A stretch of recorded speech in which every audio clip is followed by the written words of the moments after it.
No, I'm joking. There's no production issues this week. Good evening, everyone. Welcome to not Mini RPG of the Week. That was earlier. Welcome to British and Irish Trackmania podcast, the Cup of the Day podcast, as it is known, not even informally. That's just what it's known by. Babz, I don't know what I'm on at the moment. It's gone horribly wrong. Save me.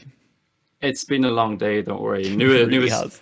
You know, we don't pay him enough, to be fair, to be here. We don't pay him at all, if I'm honest. But he still turns up and does a great job. Yeah, once again, we're back. It's episode 11. We've gone past the double-digit mark. And I said it about 2 weeks back that we've got some exciting and prominent guests coming up. And I mean, we've delivered on that promise so far, and we're only going to continue so today. Yeah, we absolutely are, and I think we might as well get right into it. We are joined this evening by a player that I would assume that everyone who is watching already knows, and if they don't, well, they should. Full stop, end of story. We have joining us this evening the player from France, Bren of Karmine Corp, and we're delighted to have him here with us. Bren, how are you feeling? Happy to have you here. Well, thank you for inviting me as well. I appreciate it. Thank you, guys. I just have to say there's like a really nice, for me, like circularity to this, because one of the first like real Trackmania related things I did, and I don't know if you remember this, was like one of the Trackmania weekly roundup streams over on Trackmania esports when I got to interview with you. And that was one of the first Trackmania things I did. And now here we are again. So it's just, I don't know, it's just nice. Yeah, I remember it. Don't worry. I'm delighted. You're like, God, I hope this guy never gets a job in Trackmania esports. This is And then I kept giving you opportunities, and then here we are. Yeah. Exactly. Bren, I mean, look, like we said, everyone probably knows who you are at this point, right? You've been playing Trackmania at the top level for a very long time now, but just in case there is anyone out there who doesn't know who you are, anyone who's listening who may not be familiar, do you want to just give us a quick rundown of where you started in Trackmania and kind of what you've achieved since? Yeah, well, basically my name is Bren, to start with that. My real name is Brendan. I've been playing Trackmania since 2006, so it's been quite a while, honestly. I'm being one of the oldest players still around, I guess. I've started playing competitively in around 2014, 2015. I've been playing for like the major teams since around then. So I joined Dignitas in around 2015, I think. Maybe 2016, can't really recall it. But that's where I started. Then joined Team Expert with them. Played for big orgs like played for Zerator himself, played for Solari, and now I'm playing for Karmine Corp, which I've been representing for 3 years straight now. And I'm pretty happy to do so, let's be honest. And yeah, I've been playing in the major leagues since then, playing at the top basically, and playing quite well at the same time. In terms of achievements, I've been playing like TMGL, mostly World Cups, Unisport, ZRT Cups, pretty much everything that's being played by the top players, I guess. I mean, that's and it's very complete as well. I can see that you've read the episode plan, because you've pretty much answered every single question I had prepared for you in that It was actually random because I didn't remember all the questions, let's be honest. That was a pretty good rundown very quickly as well.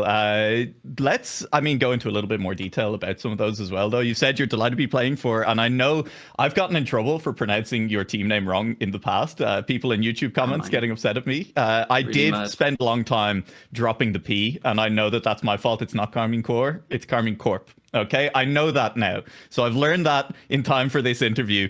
What's it been like playing with them? Obviously, they are kind of the French org. Well, they surely are the biggest org now in France, on all games, pretty much. Like all the games they're representing, that they have the biggest crowd. So yes, of course, it's quite impressive to play with them. I was really surprised by all the support we have, and like how people are invested in the team and the players and stuff like that. So obviously I'm pretty proud of it. Obviously I also get used to it now. It's not as stressful as it was before, but yeah, in general it's pretty interesting to play with them, and yeah, it's a pride. Yeah, there's a lot of Solary fans who are going to be sad to hear that Karmine Corp is the biggest org in France. I mean, let's be honest. It is the biggest one. But you can't even imagine about the Vitality ones. Then, if they would hear that, that's even worse. Yeah, see, that's the thing though, is I think like Vitality, like they're a big org. Like they are probably on paper at least as big, but like if you look at other esports as well, it's the Karmine Corp fans who are like the crazy. They are the diehard, like we are the French fans and we are here because this is a French team. Yeah, they brought something new to the scene for sure. I Yeah. mean, in terms of like competitiveness and like just sports all around, like Vitality is probably on top because it's Vitality. But then when it comes to audience and like investment from the supporters and stuff like that, then basically K Corp is way ahead. Yeah, this is something that I've been trying to convey to people for years now, being in this community, because having grown up in France, I can see both sides of the argument, and what the French gaming community has done for esports in general is just insane. Like, Karmine Corp have the first ever what they call ultras, but like a registered supporter group who are called ultras, the blue wall, and I didn't know about that. yeah, and this is why like Bren obviously after 3 years probably doesn't feel the pressure just as much, but for a player maybe like Otak who's just joining K Corp, the pressure of having so much support and everybody wants to win, it's a massive org. And I had somebody in a conversation not too like a few days ago telling me that the only big orgs in TMGL are like big and sinners, and I was like, you're so wrong. Yeah, I mean, I can see why people say that, even though they're quite big orgs. Like, let's consider ITB now; it's getting bigger and bigger, especially with CS and like games like that. But I think we're getting more and more top teams, like tier 2 teams in the league, maybe even reaching tier 1 with some of them. But yeah, I can understand why people don't really know about K Corp, don't realize how big it is, because it's just a major thing in France. But now with the team winning like big tournaments on Rocket League, they're in VCT on Valorant, even though they don't play as good as they wish. But still, we're being represented like on many games, and I think people will slowly get used to it. Yeah. They're going to have to, especially as you say, with that Rocket League team, and hopefully in the future with the Trackmania team just winning everything as well. It's I'm getting old, but I'm still trying. Yeah, does reaction time matter in Trackmania? Like, just personal opinion, because like it is a thing. But you see CS:GO players playing up until they're like late 30s, right? Like, I can't see Trackmania as an esport where age is really going to be a factor. I think it matters. I mean, not as much as we could think, but surely it matters. Especially like when practicing, you take more time to learn maps. And I guess that when you grow old, you just don't want to spend so much time on the game trying to learn maps. So that's probably where age matters, I think. Not really like in terms of skills, but I mean, you don't have the same patience to learn maps and the same, I probably will lose interest at some point. Well, like, I mean, sorry, Babz. It's a funny topic, because the one thing that strikes me with Bren's gameplay whenever I watch your stream or anything is that you have a lot of players nowadays who have very interesting sort of settings and display settings. So like obviously your teammate Otak plays in Cam 3 like Carl does and whatever, and you have players like Mime who plays with a really stretched resolution on keyboard. And then for some reason whenever I watch you or like Massa, it just looks so normal. It's like those guys are like really hyped up, and they're just playing in VR basically, and you're just playing like you always have. Yeah, well, I've changed quite a lot of settings recently, especially with the announcement of TM 2020. Like when I started playing TM 2020, I had to change a lot of things because Ice came in, and obviously you can play it with Cam 2 or Cam 3, so I had to learn Cam 1 because I've always played Cam 2 since 2006, pretty much. So yeah, I tried the new camera. I've been playing without the sound for years as well. Like I started playing with sound on Trackmania 2020, so it was a new way of playing as well, especially with gears being more important now on this game. And yeah, I widened my resolution quite a bit as well. Went from 16:9 to 16:10. I mean, it's not a big change, but it still makes a slight difference. I mean, I changed quite a lot of things, even gamepad. I mean, I changed pretty much everything, but it's just like details now. Yeah, but it just on that topic, if I had one thing for like anybody who hasn't seen the map Deep Dip that came out a while ago, it was a bit of a craze, and Bren was one of the players trying to play it. But some people who would have watched Bren's stream with me, your gameplay on RPG maps especially is the most satisfying thing I've ever watched. The car control is just immense, and I don't know. Is that something that you think is a strength in your gameplay? I think it's a strength, especially on maps like when it comes to Zerator Cups, for example, because it's weird maps. I think I'm one of the best players at like understanding the game and knowing what I'm doing and like understanding what will happen in the next few seconds. When I see my card tilting, I know exactly what will happen. So I think it's a skill, and I think it's nice to have that knowledge and like this confidence when I'm playing. Obviously, it doesn't really impact gameplay like in TMG or classic leagues, classic matches, because it all comes up to practicing, knowing what's good, what's wrong, and then you just try to do it every round perfectly. And at that point, I guess players who have played the most and who have the best muscular memory, they're the ones succeeding. I can quote Murda, for example. I'm not saying that wrong and not in a bad way, but he's one of the slowest learner I've ever seen in the game, but he still becomes one of the strongest at the very end. So I think that's what probably differentiates me from these type of players. Like I learned very quickly. I'm pretty sure I'm very talented at the game, but I mean I don't spend as much time and as much effort to like find the details that they find. I just think it's very it's fun talking about RPG players in the World Tour as well, specifically because, you know, we did have in the Challenger League, Ascent managed to get promoted for this stage, and that's Arthnir and Zerator, both very talented RPG players. That's the background they have in the game. And watching their gameplay, you could very much see it. They were losing time on basically all of the map to all of the top teams, and then their identities, which are maybe arguably the closest thing you have to RPG tricks in a Grand League map, they were like absolutely nailing. Like they were really good on those parts of the map, some of the fastest times in it. And I just thought that was really fun to see, like seeing that play style kind of come out a little bit, you know? Yeah, I've seen that as well on the stats from stage 1. Yeah. You know, you can see stats pretty much everywhere people are doing it. And Yes, I've seen stats from like, you know, separate parts of the maps, like success rate on the map in general and success rate on the identities. And I was Yeah. one of the worst players in the league on the map in total, but I had the highest success rate on the identities. So I mean, I don't know if that's good or bad, but I mean, I take it. At least I'm not the worst at both. Yeah. Yeah, exactly. Doing fine in one part. Speaking specifically, though, about, you know, losing patience with learning weird maps and, you know, how that's slowly something that, you know, maybe you expect to drop off. ZRT Cups, right? We got to talk about them as well. And with Ascension, of course, being announced and those maps coming out, I can't imagine there's many maps that are more frustrating to learn. I mean, they're the most enjoyable for me. Okay. That's where I have fun because they're weird and like it doesn't only come up to tiny details that make you earn like 2 temps or I don't know. Like it's more boring to me to play this type of maps, but that's where the biggest competitions are played. Like honestly, it's always the same. But that's where I have fun. Like weird maps, weird tricks, maps where you can gain like 0.5 on your previous PB. And they were both great runs, but if you gain 0.5 on your PB on a TMGL map, it's because your previous run sucked, honestly, and that's what I don't like. I probably should chill for mini RPG of the week here again, but I'm going to hold off on the temptation. Okay, I want to play it. I want to play it. I haven't great. tried It's yet. just a good time. It's just good fun. All right, you should definitely come by one week. We should talk more though. We should not chill for the projects that I'm involved with. We should talk more about Ascension and get more into the background of it, ZRT, those cups in general, and kind of where it all came from, because it grew.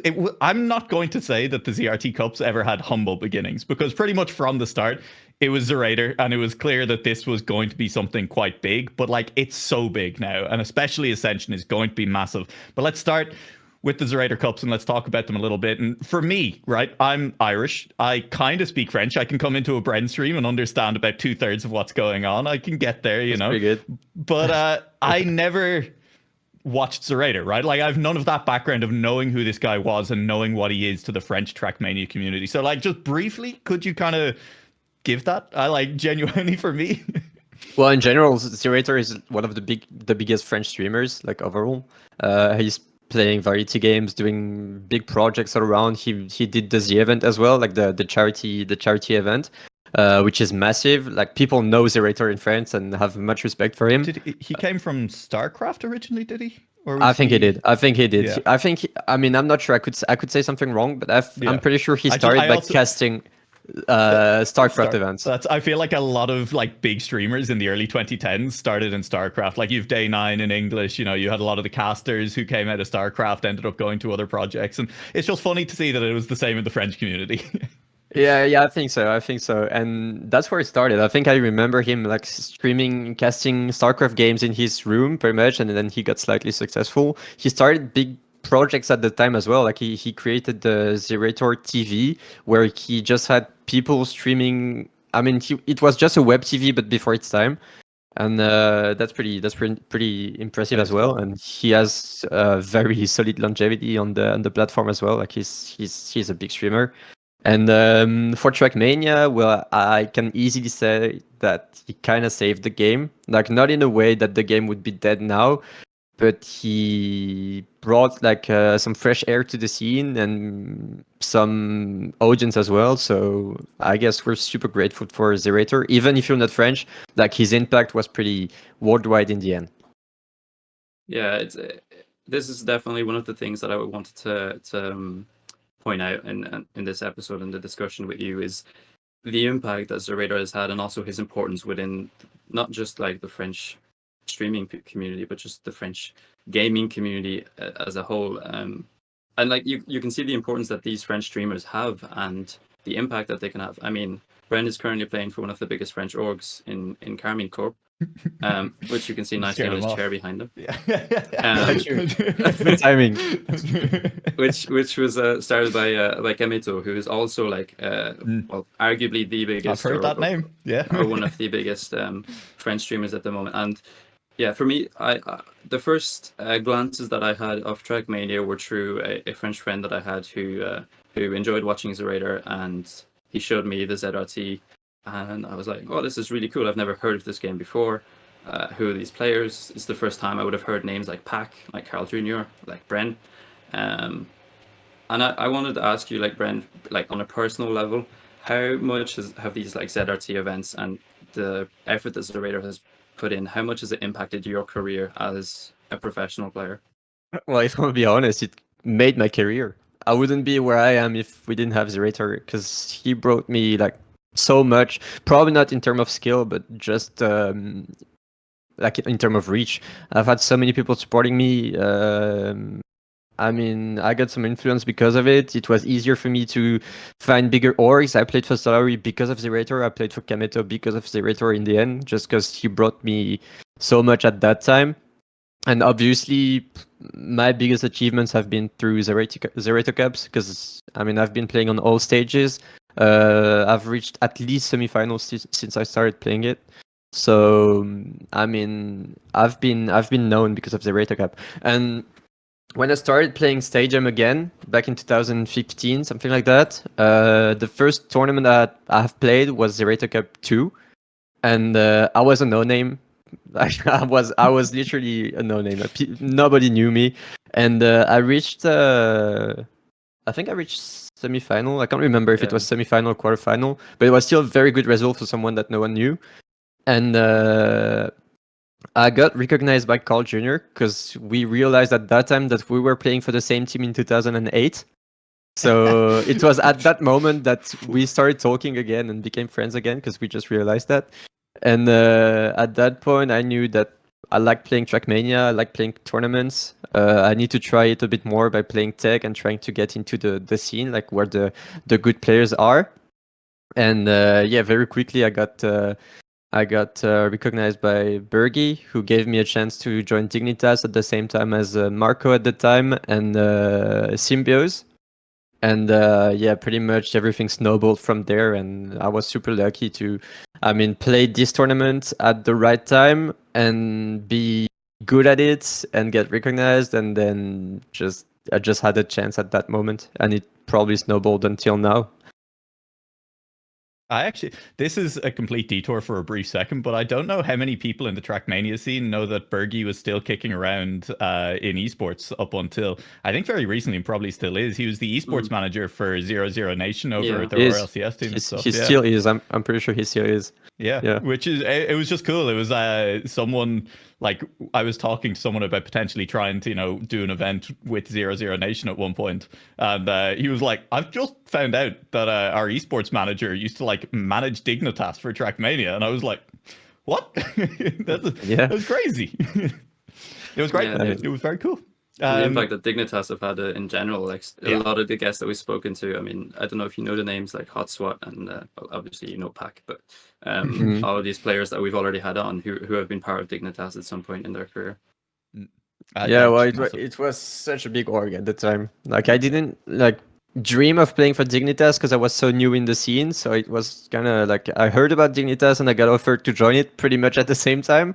But I know for a fact that at that time it was a dream for most players to play for Dignitas and play along with Carl, Pack, even Masa, who was Dignitas before me. Ins, I don't know, like so many great players at the time. Spam, just so many players. And there was like Dignitas obviously has seen all of those good players come and go. It seemed like Dignitas also did a great job of helping grow the brands of some of you as well. Like, just obviously anytime you're streaming when you have other players from the team on and things as well, or the team is organizing to get you places and things. To bring it then back to the Zerator Cup as well, because you said that was the thing that got you there as well. I'm interested because this is something I don't know. Does the ZRT Cup are there player interviews? Do they like kind of get the players front and center, or is it just the play? I mean, during the event, it's a show. Yeah. So we have an interview before we start playing. They have great content all around the tournament. But no, it's not really as you probably meant it. It's mostly around Zerator, and then the show. The players are there just because he needs players on stage to have it happen. Exactly. It could be anyone as long as the person is respectful. I mean, I guess it's fine. But that's fair. also, since some of the players, just like me, just like Carl, just like Papu was before he stopped playing, or Aurel, like we are known for participating in the Zerator Cups. Even Gwen now, of course.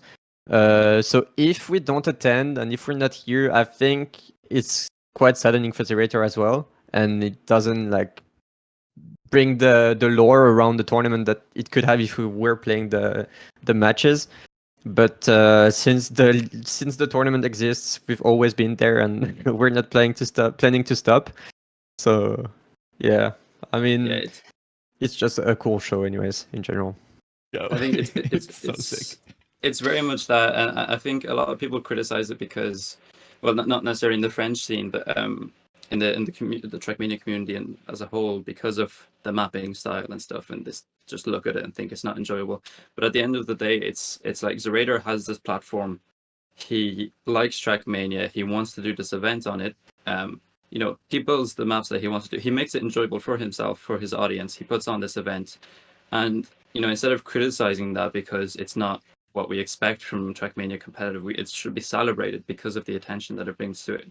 Like, I mean, Bren could tell you better than I could, but the last ZRT that happened in 2022, and I watched it live in VC with some of the guys, like 15,000 people in a live audience, the production that went into it.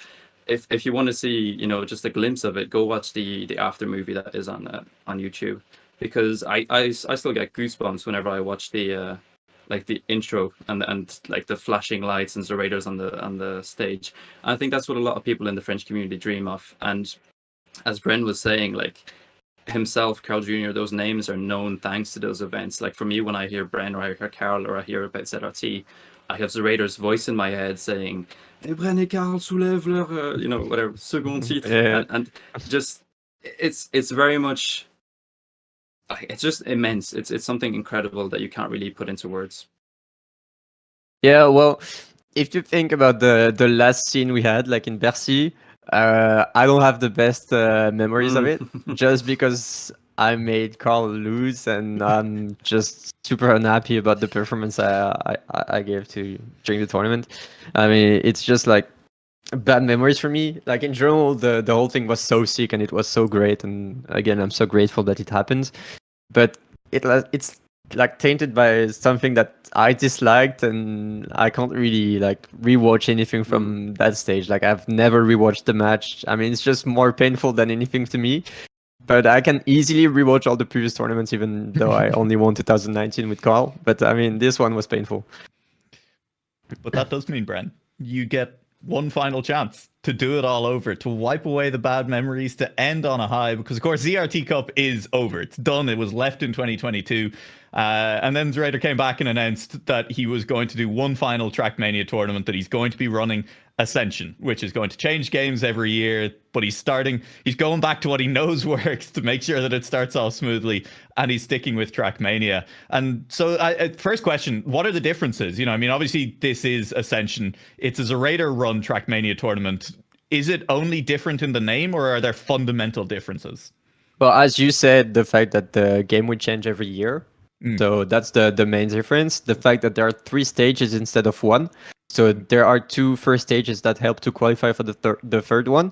And if you qualify during the first one, you can't play the second one, obviously. So you can have like 16 Which honestly, players on the best plan. You get into qualification and then just throw just outside so you can play the second one as well. Yeah. That would be smart, but that would be a bit risky as well. So I mean, I probably won't do that. I probably won't do that. I'll be happy if I win it. I mean, if I do good in Paris and then I do good in Montpellier. So we'll see. But yeah, this is the main difference. And then the cash prize, of course, because now it's crowdfunded. The people €5,000, I think it's up to now. Yeah, it's up to 75k, and it's still going for at least 3 more weeks. Yeah, exactly 3 more 20 weeks. days. So it will probably go over 100k. We'll see, but there's a high chance. But honestly, as I was saying that, I was saying that before in my stream. I've been saying that a few times before. But people in Trackmania aren't really used to cash prize. Like we haven't played for money during our whole career. So it's not now that it will change, and I'm not really surprised that some people don't even find interest in the tournament just because they don't like maps. Just because, we don't really care about cash price in Trackmania. It's not the mentality we have, and it's not like other games like Fortnite where they just show earnings even though you earn like €200. Like you can be sure it's in the Twitter bio, but we're not like that on Trackmania. So I think most of the players just see that as a big bonus. And the biggest thing is just like the audience, the fact that you can play on stages, and just the fact that you can beat other players, and then money comes after. Even though it's like so much money, if it goes over, like even if it stays like right now, it's so much money, and it feels so good to have that in your bank account. Let's be honest, but it's just like a bonus. I see it like that at least. It's like you said, like you've known a lot of these players for over a decade at this point. Like you've played in competitions against them, probably at least once a month for some of them for like over a decade now as well. So just everyone knowing everyone just means that actually, yeah, beating the other people and getting to do it on a live audience in front of a screaming crowd, like that's worth it. Like that's incredible. Like it's in the Accor Arena as well. Like that's where the League of Legends World Finals was a couple of years ago. Like that is a big venue. Yeah. It's always like super sick to play there. Like I'm pretty sure if I win the tournament this time, I hope I will. Well, I guess I'll find pride in just winning the tournament, and then probably later on I'll realize that I gain so much money. And then you'll add your earnings to your Twitter bio. Exactly. That's when I can update it. Yeah, because that's one of the things that is very much different with Ascension coming through, because ZRT definitely, like, people weren't playing for the cash prize. It wasn't even a main like a promotional tool that anybody used, because it was really the aura around the event and the how special it is that attracted people, not only players but viewers as well. And I think that's one of the things that is different. You already said that you won't be playing for the money necessarily, and you'll be playing more for the win. But is that your goal then? Is that your goal? Is that your priority? Is that all you're thinking about in the next few months? Well, my goals are to qualify for Montpellier. So I want to get top 8 at this tournament. I'm not really prepared, honestly, to win the tournament right now. I haven't played as much as I would for another Zerator Cup. But my goal is to qualify for Paris, get in top 8 for Paris, and then I don't care if I win or lose, I don't mind. So I can just keep the second qualies, and I can just like move, like change apartment, like enjoy my summer, stuff like that, just have a break from Trackmania, and then come back from Montpellier and try to win Montpellier. Then the goal would be to win Montpellier. But for Paris, I just try to qualify and be sure to play in Montpellier. Yeah. I do love the idea of just the main reason that I'm looking to make through the first qualifier is so I can move apartment. It's gonna be real Yeah. stressful if I don't win. The hassle, you know. I just don't want to play in September. Pretty much, I just Yeah, no, I I just get want it. to have more time. Yeah, I fully understand. It makes a lot of sense. Obviously, Grand League is still going on alongside all of that. So, I mean, the question there is, and you don't have to answer too much if, you don't want to, but like how much is your focus splitting now at the moment? Or do you find, I think we saw another player, possibly in Discord somewhere at some point recently talking and saying that they feel like at this point of the season, they're not grinding the Grand League tracks. A couple of hours practice a week is enough for them to kind of maintain the skill level. They know where they're at and they know how much they need to do. Well, I mean, I'll reply completely honestly. I don't really care about grinding anymore. Like, I want to do good. I want to do good, especially for OTAC. So I want to still play good. I want to beat big in the playoffs. Like, I'll try. But as soon as the maps were released for Ascension, I just wanted to stream. I just wanted to practice these maps, and I just played a bit on the TMWT maps just to not like lose everything. But we didn't really put so much effort in it. I wasn't motivated. And now that we qualified for the playoffs, I'm only playing Ascension this week because the qualies are happening this weekend. Then on next week, I'll only be playing TMTL just so we can do at least pretty good during the playoffs and hope to at least win a match. And then once the playoffs are done, I'll just play Ascension every day pretty much. So I'm just like 100% TMGL, 100% Ascension, 100% TMGL, but I'm never like going and doing the two at the same time. It makes sense to me, honestly. Yeah, like I mean, just focus your practice time as it makes sense to do in the meantime. What's your favorite Ascension map then so far? You've played all of them, I assume, at this point, probably quite a lot. Yeah, well, I did a tier list on my stream probably yesterday, and it's hard to tell which one is my favorite because every time I'm starting to enjoy a map, I try to play like consistent on the map, and I'm so bad, so I'm just like, nah, this is not my favorite map anymore. This map sucks. Yeah, and I keep changing map, but maybe the one I'm the best at, and the one that I had the most fun practicing. I'm not sure if you've seen the map, but it's the one with all the A's at the end, like the long straight with all the A's that you have to avoid. Like the first time I saw the map, I thought it was disgusting. Like I was like, why the hell would he map that? And now it's pretty much my favorite map because I'm good at it, and I think it's super skilled. So I think it's probably my favorite map. Just skill check all the other players on it. Yeah, exactly. If anybody hasn't seen the clip of Zerator actually mapping that, it's incredibly funny, and Ender even made a meme about it. That he posted I'm just picturing maniacal giggling the entire way as he just places more and more A's. so it's basically. Oh no, I have seen the clip. Yeah. With him, he's just like putting one down, and then he just keeps. Maybe I haven't seen the clip. So he places a straight road like this length of the stadium, right? Yeah. And then he just selects his item, the Ascension A, and then all you hear is. Yeah, your mic is absolutely not picking up your clicks, but you were moving the camera with each click a little bit, so we still got the vibe there. You can find the clip. We'll find the clip. Absolutely. Yeah. I have two final questions about Ascension. Okay, the first one is the less important one and definitely the shorter one. Bren, what do you think the next Ascension game is going to be after you finish with Trackmania? That's hard to tell. Prediction too. That's hard to tell. Sorry. I could be thinking Fall Guys. Yeah. See, well, because that's where my head's at. Is like I don't know if he's going to try and stick with another kind of like esporty game, or if he's just going to go full meme and like the next one is just battleships or something. I think he needs games that can support many players. And there are not so many games that can handle like hundreds of players and where you can do a huge ass bracket. Yeah. So I'm thinking Fall Guys, and I don't really see another game that could do it. Yeah, Fall Guys makes a lot, because I was thinking like maybe you could do, I don't know, like Mario Party mini games or something, but I feel like you run the risk of getting in trouble with Nintendo if you try to go anywhere near that. Yeah, because he could be blocked by some of the editors as well. I'm not sure if like how it is between him and the ones who made Fall Guys. I know that it's probably not possible with Rocket League, for example. I know it's not possible with Nintendo games. Like he can have issues with some of the developers, but I mean, I'd say Fall Guys. but it could really be anything. I'm thinking it would be still like a skill game.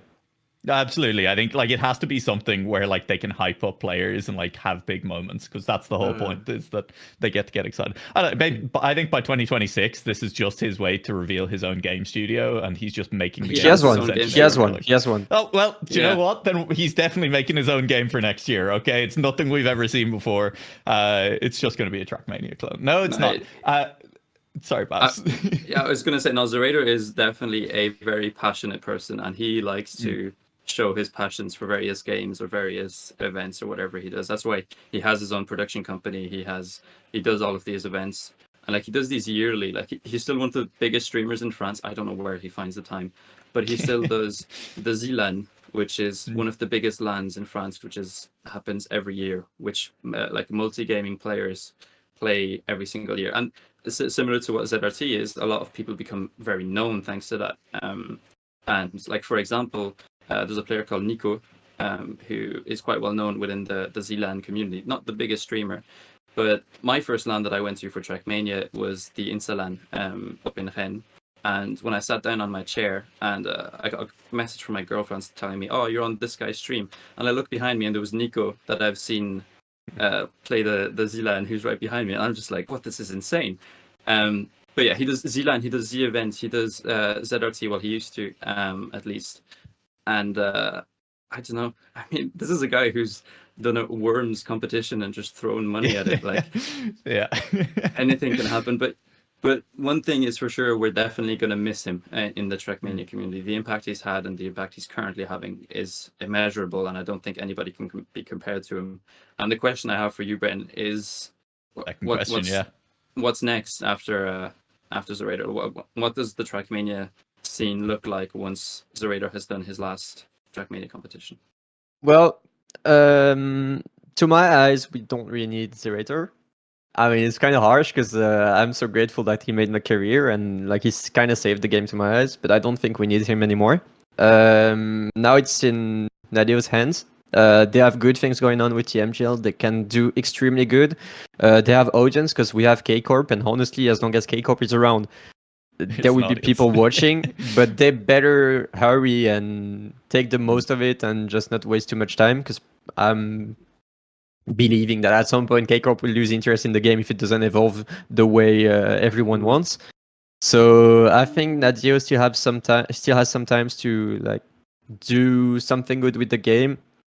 We don't need Zerator. We have Virtual as well that brings quite a big audience as well.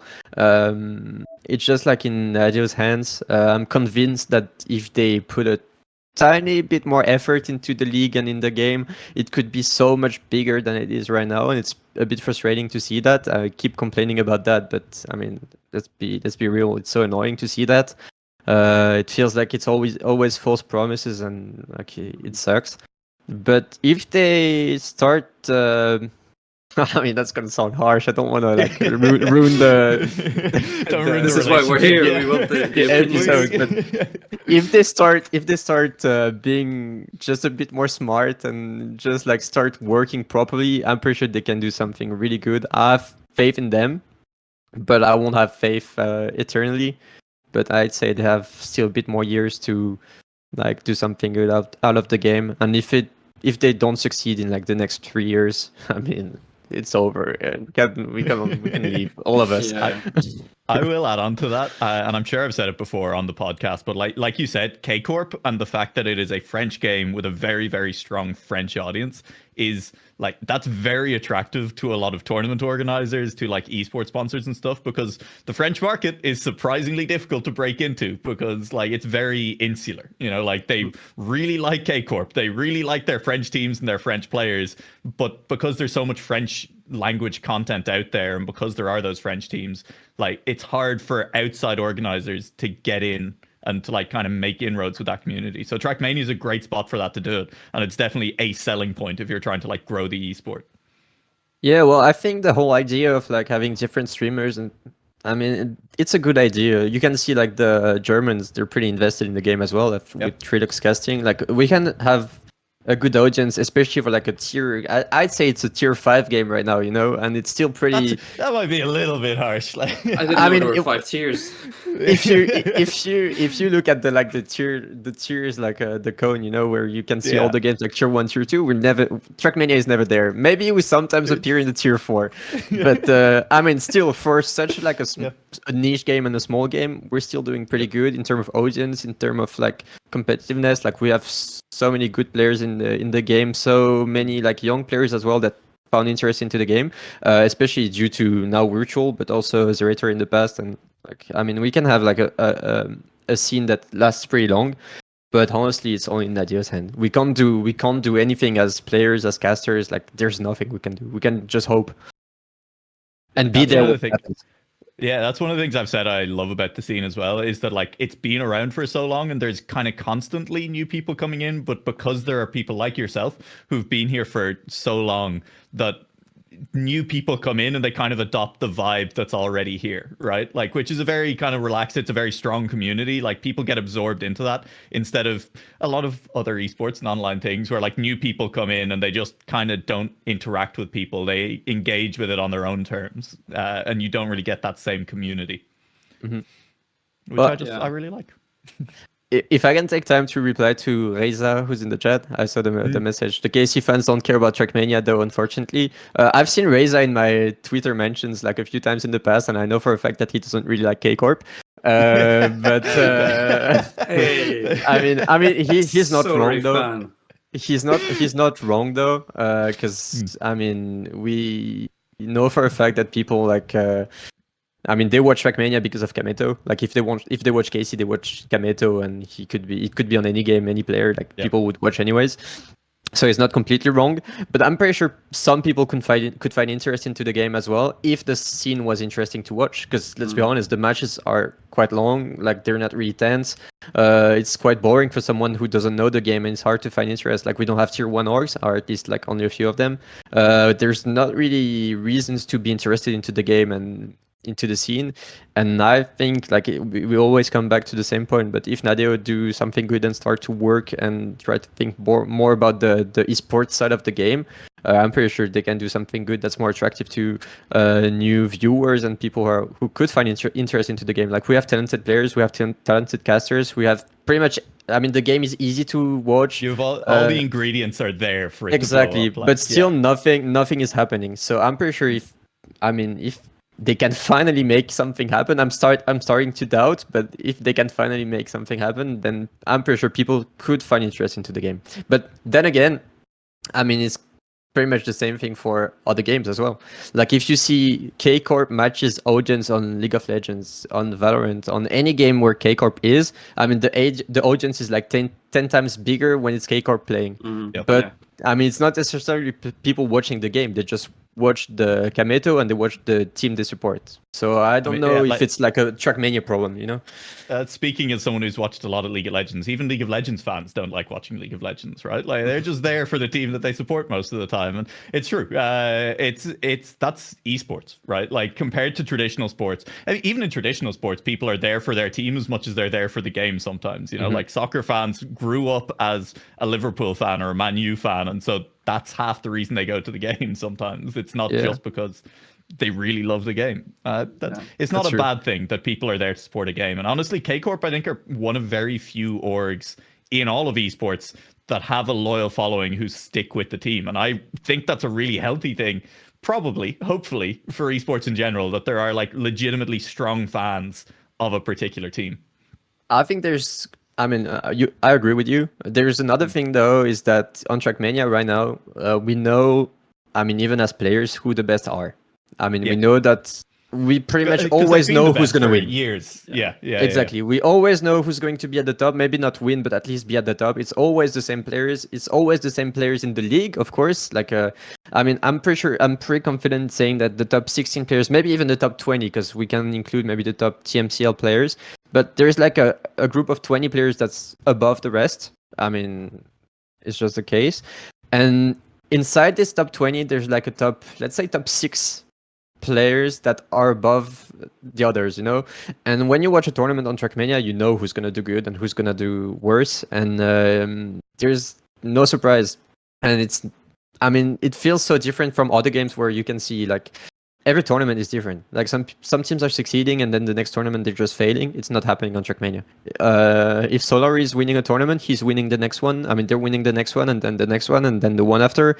And it's always the same thing. And we try hard, but it's hard to beat them. And I'm thinking that viewers and orgs are starting to realize that if you don't like recruit the very top players, you probably won't win a tournament on Trackmania. Maybe tournaments like Ascension, Zerator Cups, because they're weird tournaments, but as long as it stays like classical maps and classical formats, I mean, it will be hard. It will be hard for new orgs to like win titles.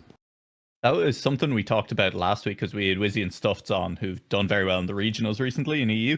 And we were kind of talking a little bit about how it'd be interesting to see more top level official Nadeo organized competition that isn't just kind of classic competition style maps. You know, if they did make, hey, here's our RPG tournament that happens twice a year, or here's like our ice tournament that happens twice a year, and you know, you can enter that and just fully mix it up and say, no, this is still top level competition, this is still like equivalent with winning a Grand League, or you know, maybe not quite equivalent, but it is part of the same structure of competition but completely different. I think it would be important to do that because there are so many good players in full speed. There are so many good players in RPG. There are so many good players, like even in LoL maps, let's say. I mean, there are people grinding LoL maps all day long. I mean, like, they see a LoL map and they finish it like first time, and you're like, how did you even have any idea what you were doing? I think it would be great just to bring light to some players.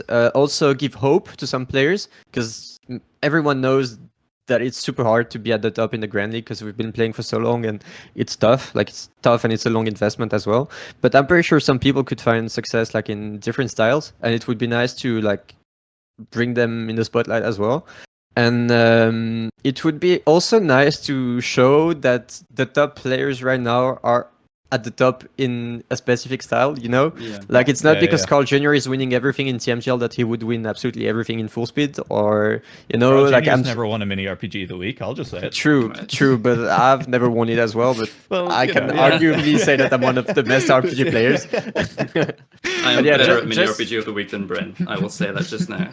That's true. That's actually true. But I think it is one of the clear strengths of Trackmania is that there are so many different styles and so many different ways to engage with the game, and that's not reflected at the esport level. Like that's disappointing, I think, is probably the word, right? Yeah, I agree, and I think it would be nice to like have more I can't really find my words, but like show more importance to diversity, but I meant like showing more importance to like the major style that would be like TMGL, the very top league, but still bring some pride to people winning like RPG and LoL maps and full speed and stuff like that, and just put them in the spotlight and showcase that these people are still good at the game and it's not only the TMGL players, you know. And knowing that you could see, for example, Moda, who's great at full speed, play TMGL, but also show that he's the best in full speed. I'd be like, how does this guy do it both? Like, exactly. And I could show that I'm good at, I mean, RPG. Gwen probably would as well, Aurel would probably as well. But like people who could showcase that they're good at different styles as well. And you could also see that some people are only good on TMGL, you know, and like it would kind of balance the pro scene as well, and like bring more people in, and also show that it's not because you win everything in one style that you're just the best player at the game. You're just the best player at that side, you know. Even though arguably Carl Jr. is the best player of all time in everything. I mean, we can't make fun of Carl Jr. and not winning mini RPG maps here. He'll just come and start winning mini RPG competitions to annoy us.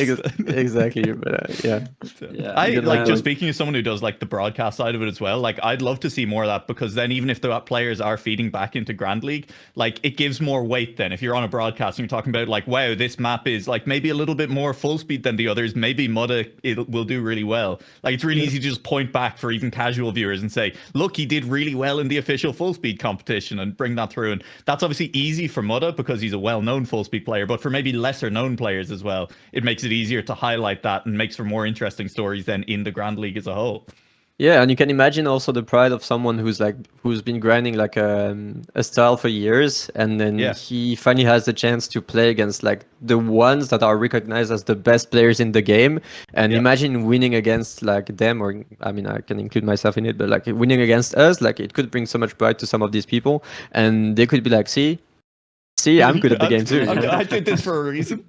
I just want to see more full ice competition as well. I know that's not necessarily a popular opinion, but like ice, I think, is genuinely the most enjoyable competitive style to watch. It's so fun. I disagree, but I see why you say that. Yeah, it's like you were saying though, you know, like when on competitive maps and it's like it all comes down to a slight turn and losing a tenth somewhere. Ice is never that. Every turn in ice has the potential for someone to lose a gear and slide out. And for competition, it's great. It's good fun. I mean, honestly, it's super skilled. I mean, the people that are good in ice, like they're generally not that good in the rest of the game, but they're so good at ice. And I think it's a skill in itself. And I would never be able to compete with ice players, even though I'm one of the top players in the game, you know?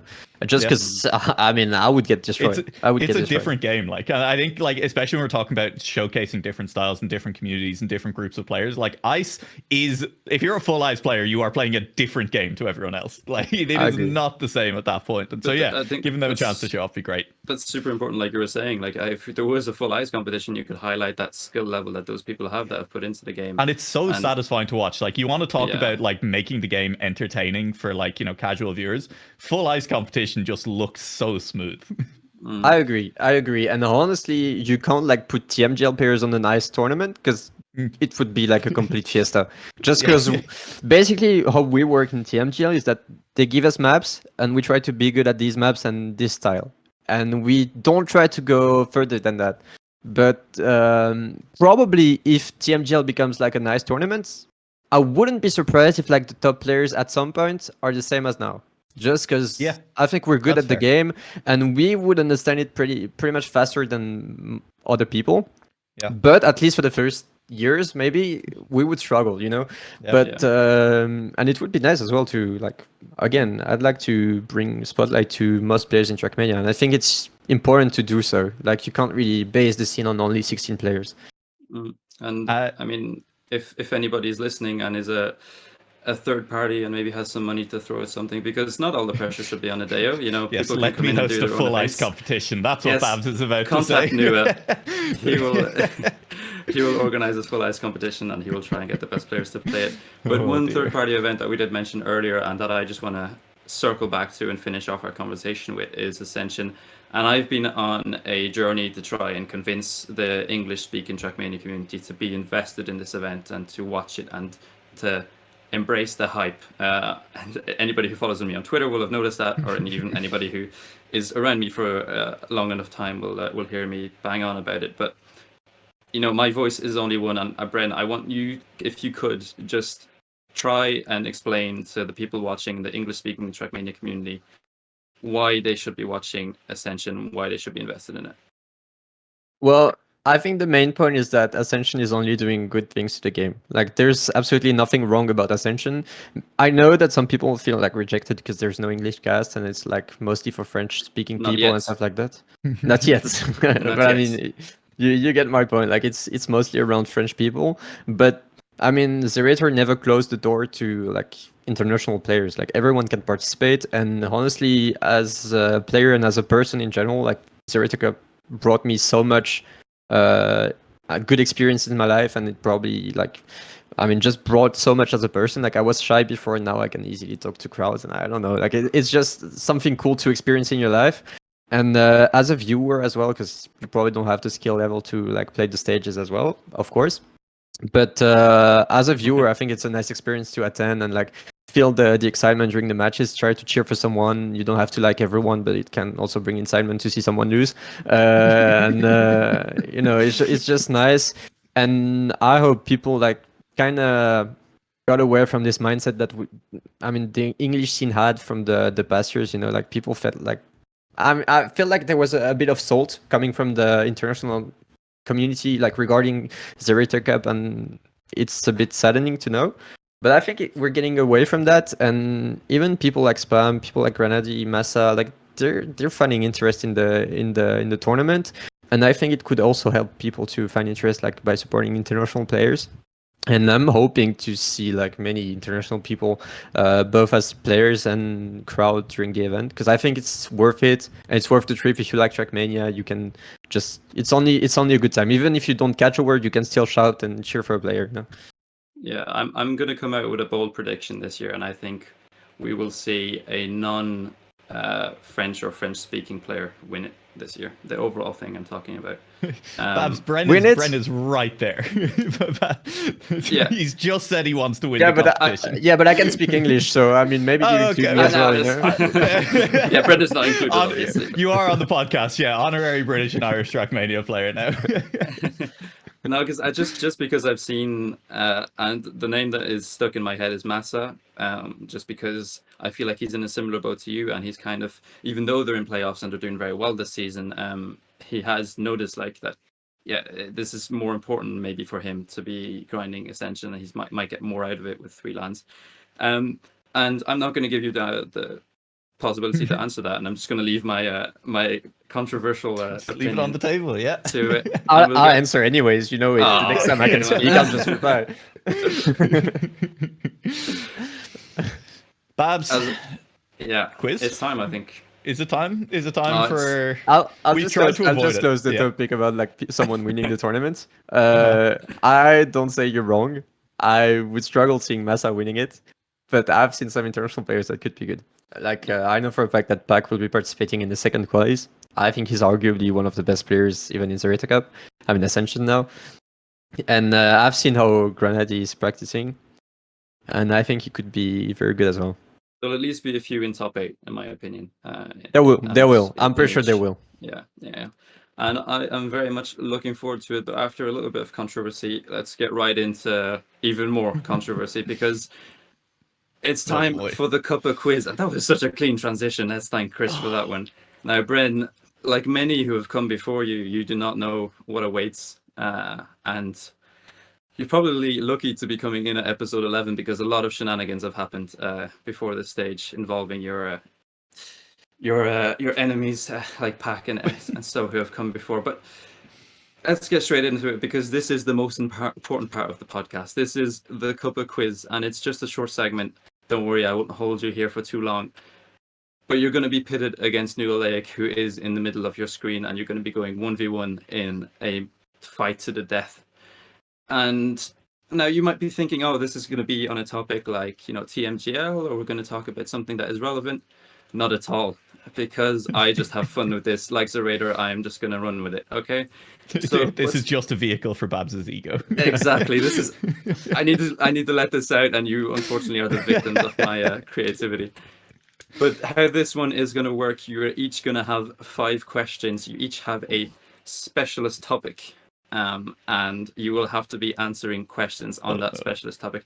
Now, you don't get to choose what that specialist topic is, obviously. I'm the one who gets to choose, because I am in charge here. Now, Nua, your specialist topic is going to be French wine. Oh, boy. Oh, okay. Versus Bren, your specialist topic is going to be Irish beer. Okay, then. I mean, good luck. Good luck. Yeah, best the chat. Well, I don't know. We are going to go back and forth with the questions, so one person will have the opportunity to answer one, and then we'll go to the next, and then return and back, and so forth. There will be 2 points available per question, so a total of 10 points on offer for both players. Whoever has the most points by the end takes the crown and wins this edition of the Cuppa quiz. Now, let's get into the serious stuff. Does anybody want to go first?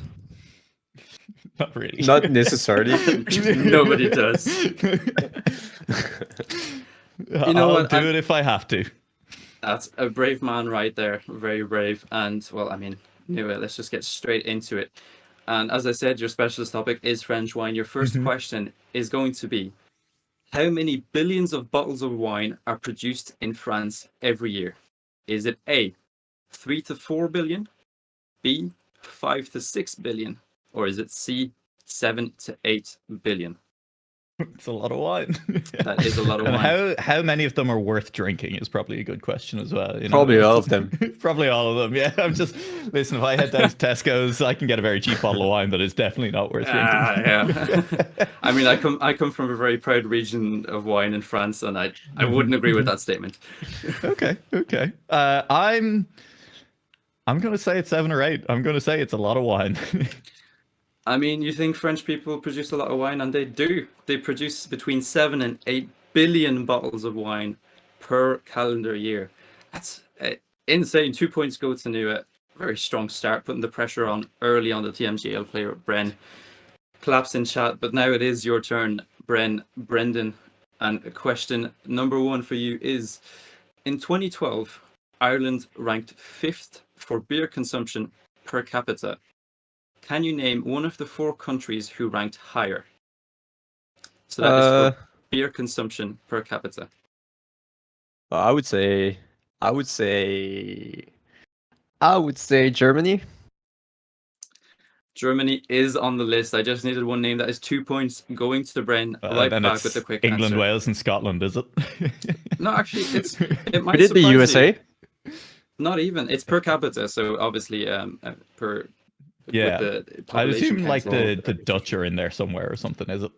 The other 3 countries are Estonia, who are in 4th, I believe. Then Germany's in 3rd. Austria is in 2nd. Shout out to Asa, who might be watching. Mountain Germans. And the Czech Republic are 1st for beer consumption. Oh, true. I could have got it. It all makes sense when it's said, yeah. I mean, I'm playing with Cuppa every week, so I know for a fact. You just got a beer in one hand and then playing with the keyboard in the other. Yeah. Now, Nua, question number 2 on your side. Which of these wine-producing chateaux or castles does not actually exist? Okay. And I'm going to list you 3 chateaux. First of all is Chateau La Rose de Bren, or La Rose de Bren, as I like to pronounce it. Number 2, Chateau du Barry, or Chateau du Barry, as the Irish like to say. Yeah. Or is it number 3, Chateau Le Mur Bleu? I mean, the middle one is just a pair of shoes, but also I feel like I've seen a label with Chateau du Barry on it before. That's really throwing me off. I want to hear your reasoning behind your answer, yeah. It is just a pair of shoes. Du Barry's are just shoes. But I feel like I've seen a label with it before, and that's, again, really thrown me off. And so, I'm still going to say Chateau du Barry is fake. Because it's just a pair of shoes, Babz. Any Chateau du Barry supporters in chat are going to be very disappointed because it is a chateau that produces wine. I can reveal that Chateau La Rose de Bren is also a production of wine. So the wrong one. Le Mur Bleu was going to be my other choice if I didn't go du Barry. And Le Mur Bleu is a nice little wink to the blue wall, the supporters of Karmine Corp that we did mention previously, Nua. Just to rub it in if you wanted to. You did. And that was actually the last question I came up with this quiz. So yeah. Yeah, I can tell. They were obviously getting way too hard at that point. Question number 2 for Bren, and you have the chance to take the lead after 2 questions each. And I want you to tell me which of these breweries, brewing being Passage, is not an actual Irish brewery. And I'm going to list the 3. The first one is the Crafty Devils Brewing Company. The second one is Hercules Brewing Company. And the third one is Crack the Tap Brewing Company. I mean, I have no clue, man, but I would say, can you say the third one? Crack the Tap. Crack the Tap. But it's crack now spelt CRAIC, which is an Irish word meaning fun. You know, like you'd have a bit of crack with your mates, bit of fun with the boys. I see. What was the third one? The first one again? The first one is the Crafty Devils Brewing Company. I mean, I'm so confused. So I have to repeat the second one as well. Anybody who thought TMGL was entertaining, look at this. This is what we need to be doing with TMGL players. I mean, I would say the third one. The third one, the Crack the Tap Brewing Company. Crack the Tap, yeah. You're correct. That is not an Irish brewery. I mean, you're starting to give me like an explanation, Nua, but I mean, I wasn't convinced. I saw it and I was like, fully, that is the one. If it doesn't exist already, it is probably about 20 minutes away from getting made. Someone is going to found it. that one was created from the hands of Yadagarasu, who was typing to ChatGPT for Irish brewing company names, and it came up with that one, which is quite a good Pretty one, good. I'd say. But yeah, 4 points now for Bren, 2 for Alex, and we are moving on to question number 3 coming your way. Nua, which of these common French grape varieties is used to make white wine? And the 3 varieties are Merlot, I mean, it's a Chardonnay. Pinot Noir. It's a Chardonnay. Give me a chance to finish. It's a Chardonnay. Or a Chardonnay. It's a Chardonnay. Okay, that's fine. Okay, it is Chardonnay. Okay, I thought that one might be a bit more difficult, but obviously Nua is I an know. I have alcoholic. drank it. I've seen at least some wine in my life. Okay, give me a little bit of credit. To be fair, I thought this one might trip you up because there are some like names like that are used for white and red. Yeah. Which I mean, like Pinot. Can trip you up. Okay, he knows way too much about wine. This is going to be great. I love the fact that Irish beer question number 4 for Ben just popped up on screen. That is a moment I'm very proud of. Question number 4, Bren, coming. Actually, it's not question number 3. No, it's also question number 3. Yeah, I'm very proud of it, but it's also wrong. I mean, it'll come in the next question. But question number 3: what does the Irish word sláinte mean? Does it A mean cheers or health? Does it B mean alcohol? Or does it C mean beer? I'll repeat the question for you. So what does the Irish word sláinte mean? Does it mean cheers or health? Does it mean alcohol? Or does it mean beer? I'm gonna say it means beer. I mean, it's the obvious one, but unfortunately it is incorrect. Sláinte does mean cheers in Irish. It's what you say before having a nice, refreshing pint of Guinness. I was convinced you would say cheer as well. I mean, but you didn't say that as the answer, did you? We have our No, I mean, there's a whole other language here. And, Yeah. I mean, we I do get also it say though. cheers. I get we it. do though. say cheers as well, to be fair. You are Yeah. absolutely right. Alright. Actually, if anybody can see behind me, this little sign here is a little You have sign. to know that the answer is no, Babz. Yes, my camera is of the highest quality, but that is a sign with sláinte written on it with a proud Irish flag right behind it. But unfortunately, that is the incorrect answer, and we're all square going into question number 4 on Nua's side. And it's a very similar question. I want you to tell me, what does the French term cave mean? And your 3 options are A, cellar, B, is it the name of a type of glass, or is it C, the seeds of a grape? I feel like it is. Cellar feels too obvious. I think it's a type of large red wine glass, and so I'm going to stick with name of a type of glass. I can see where you're going with like a big wine glass. Yeah. Unfortunately, it's completely off the mark and it's not correct. But good thinking though. At least it was sound logic. At least, yeah. The correct answer is cellar, the obvious one Damn to go it. with. God. Like Gavelin, Yeah. that every proud French person should have at home if they can afford one, obviously. Now, that means that you don't get any points from that question. We're moving on to question number 4 on the side of Bren. And now, obviously, I've said Irish beer as a topic. I'm including the various stouts and ales within that category. And your question, Bren, is, does the Irish stout called Guinness have any relation at all to the Guinness Book of Records? And I just want a yes or a no answer. I'm gonna say no. Is there any reasoning behind that, or is it just a pure guess? I mean, I just don't see why it would be related unless there's like some sort of sponsorship. I don't know, but I would just say no. It would be too weird to me. I mean, unfortunately, wrong. it's wrong. You're No. wrong, unfortunately. It was so the Guinness Book of Records was started by the managing director of Guinness Breweries, Sir Hugh Beaver, in 1951. For That's a little not a bit real of name. history.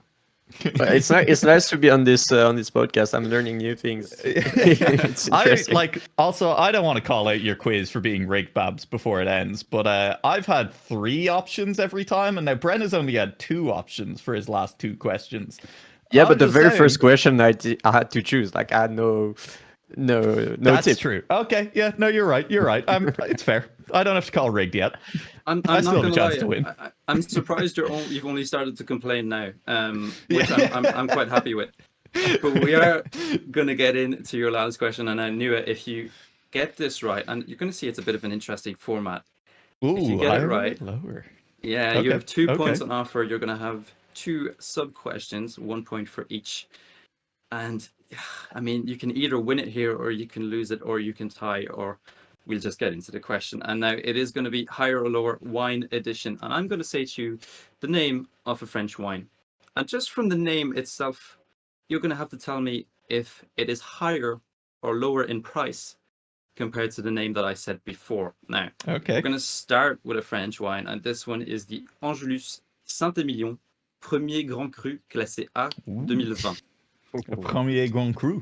Very impressive. And Brendan's got a smile on his face. He must be quite a connoisseur. But I am going to give you the price of this wine. It costs €491.40. We've even got commas because this is French wine. And it was taken directly from a site that I can't remember the name of, but all of these prices were taken from the same website, so there is some consistency. And I need you to tell me if the Château Saint-Cosme, Côte-du-Rhône, Les Deux Albions 2018, is it more expensive or less expensive than the Angelus Saint-Émilion Premier Grand Cru Classé A 2020? I am going to go with less expensive. Less expensive. I can reveal that the price of the Château Saint-Cosme, Côte-du-Rhône, Les Deux Albions 2018 is €14.99. It is much lower than the first one. That means 1 point goes the way of Alex, and he's up to 5-4, skims out a short lead, which means that in Bren's next question, he's going to have to get it right, or it could end in defeat. Now, Nua, you have a chance to get a second point here. I want you to tell me if, and you're going to see this name is a lot shorter, La Villageoise 2023, is it more or less expensive than the Château Saint-Cosme, Côte-du-Rhône, Les Deux Albions 2018? I mean, it's brave to not have any description in the name of your wine, which means it's either very cheap and they don't care, or it's very expensive and they don't need to do any description because everyone knows what kind of grape they're getting when they get it. I am going to go with cheaper again. It's a very brave answer. It's the correct answer. It's very much the correct answer. For anybody who knows. Oh no! So La Villageoise actually comes in a plastic bottle, and you can get 2 liters of it. It's mostly used as. Is it a red or a white? You can get both. But it's mostly That's used how you know it's good. Yeah, it's mostly used for cooking in French cuisine, or it is bought by homeless people who need something to drink. I was gonna say teenagers who, but you know, Also, not even. Also, but we, I mean, they don't really like it if they do. Yeah, it's to call it a wine is a push. If you know what I mean. I'm just imagining that the red versus the white is literally just the white, but they've added food coloring. It very much could be. Now we're getting into the last question of the quiz, and Bren, I don't want to put the pressure on you. I mean, I'm sure it's already on, but you need to get this right to at least tie. I'm used to pressure, anyways. I mean, I don't need to introduce it anymore. Then we're just going to get straight into the question. I want you to tell me how many kilohectares of beer are produced in Ireland per year. What kind of measurement is that for beer? I didn't. That's a measurement of area. Beer is a liquid. It comes in volumes. I did not take the time to convert it because I made this quiz 15 minutes before we started. But is it 4 to 5 kilohectares? Is it 6 to 7 kilohectares? Or is it 8 to 9 kilohectares? I mean, again, I have no clue, so it's pretty much gambling at this point. But I have to go with. I mean, is it really? I mean, I have to say 6 to 7 kilohectare. Is that your final answer? It is my final answer. And it's the incorrect one, unfortunately. No, I lost. No way. Oh. A first win. What a big day. What's the answer? Feels incredible. The answer is 8 to 9 kilohectares per year. And I mean, the answer is surely it depends on how deep you pour the beer in that, because again, that's a measure of area, Babz. That's not a measure of volume. Don't blame me. I wasn't the one who measured it. I mean, my way of thinking is that you answered the third option at the very first question, so it couldn't be the third answer this time again. So I just went with this one. I had no clue. Yeah, your mistake there is assuming that Babz was clever enough to think about his questions. I think he was. I think he was clever enough to. I mean, to put the same answer. Yeah, exactly. double bluff. I think it's that's going rock, straight paper, in the bio. scissors. I think Bren said I was clever is going my Twitter bio. I mean, I'm sure there's nothing more prestigious than the Cuppa quiz coming up for the rest of the season for you. So it must be a devastating loss. How do you feel? I feel bad. Honestly, I feel bad. I'm actually going to. I mean, going dark. Oh, and Karmine Corp have actually released Bren from his contract. That's very sad to hear. Nua, you come out victorious on this one. You lost to Marcel in the last one. Yeah. You know, it turns out that the strength of the Irishman was not in talking about Trackmania, but in discussing alcohol, in a twist that nobody could have seen coming. And that's what the Cuppa quiz produces. It is twists that nobody saw coming. It's great entertainment. I want to thank you both for participating, being great sports. Yeah, thank you very much. Thank you. Thank you. Yeah, very enjoyable. And Bren, we did get into a lot in the first half of the podcast here, so I think we're going to be relatively brief on the back half here. And we did talk a little bit about the Trackmania World Tour, but I'd love to talk in more detail maybe about this actual stage and kind of how things are going. And I'd love to kind of start by just talking about playing with OTAC in general as well, because, you know, you guys are playing now on a team. How's that been? I think it was great. I'm honestly super happy with how OTAC is playing. He had like quite a bit of a rough season in the first stage, but now he kind of found his rhythm and he's playing super good. And he kind of lost like maybe the scare of like disappointing the fans and stuff like that. So he's just rolling now. He's playing super good. Myself though, I'm not super happy with how I played. Like I'm not satisfied at all. I'm actually quite disappointed. Like I don't remember of a single match I played this stage that was good for me. But I mean, we're still in the playoffs. It's not too bad. I'm quite happy with how I played against Solari because the pace was stronger. And I mean, it wasn't bad. I just made some mistakes, but I mean, I had to push anyways. So I'm just super. I mean, I'm a bit unhappy about how I played, but in general, I'm super happy to play with OTAC. Just as a fun fact, we were in a boot camp last weekend, just for the last two matches of the season. And the fact that OTAC was playing so good this stage, he literally got addicted to stats and MVPs and just knowing that he's the best. So I had to calm him down and say, I mean, chill, because I'm playing super bad this season, so don't do that to me, okay? Yeah, I'm just picturing you're at boot camp or whatever, you know, you're sharing a bedroom at night, and OTAC rolls over in the middle of the night to be like, Bren, look at these stats. I found another one that says on best. Like, OTAC, go it to was sleep, pretty much man. this. It was pretty much this. But I mean, I don't blame him though. It's his first season in K Corp. I mean, first year in K Corp.